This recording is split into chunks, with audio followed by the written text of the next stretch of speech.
Golden Sand and Malagatorade ba na beach ang hanap mo? Pero murang accommodation?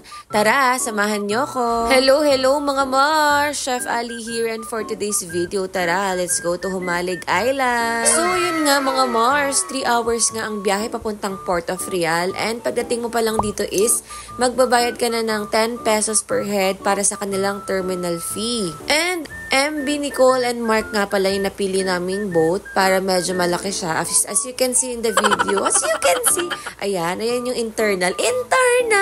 For the boat fare naman mga Mars, kids and senior citizens are both half yung price nila, and yung adult is full, and then kapag may PWD ka naman is discounted, o diba? At dahil nga maaga kaming umalis ng bahay like 4 AM, so andito na kami ng mga 7:30 AM kasi ang biyahe lang from Antipolo is 3.5 hours. And 3 hours na nga max kapag mabilis ka magpatakbo ng sasakyan. And if magdadala pala kayo ng private car is 200 pesos per night dito sa parking. And yung boat nga na sasakyan namin is pwede kang matulog sa taas kasi mahaba nga yung biyahe. It's like 3 to 4 hours. Maximum na yung 5 kapag mabagal yung nasakyan mong boat.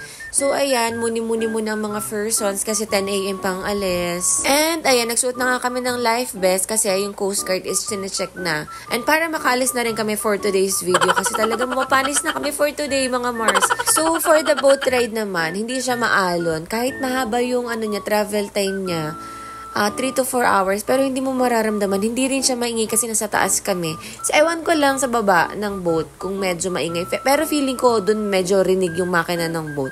Pero kasi kami sa taas kami nagstay, so ayan yung view namin.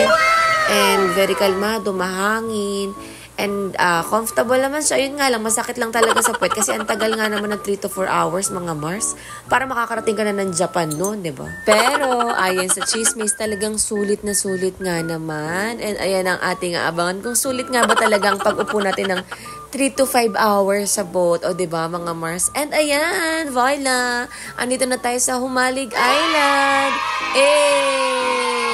Oh, ayan mga Mars, nasa port pa lang kami niyan, port pa lang yan.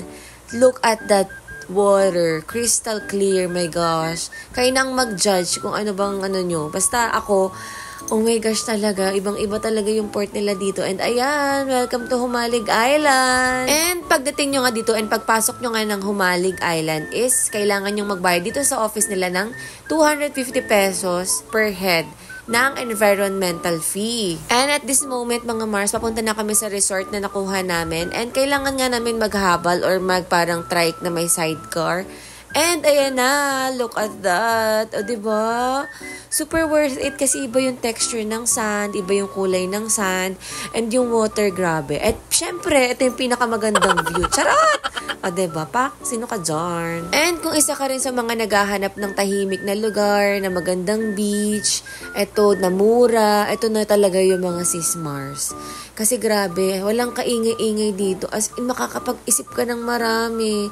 As in, peace of mind talaga mga Mars. Kung yung mga may pinagdaraanan dyan, you go to Humalig Island. So, ayun lang for today's video mga Mars. Hope you like it. Yun lang. Share. Bye-bye! Mwah!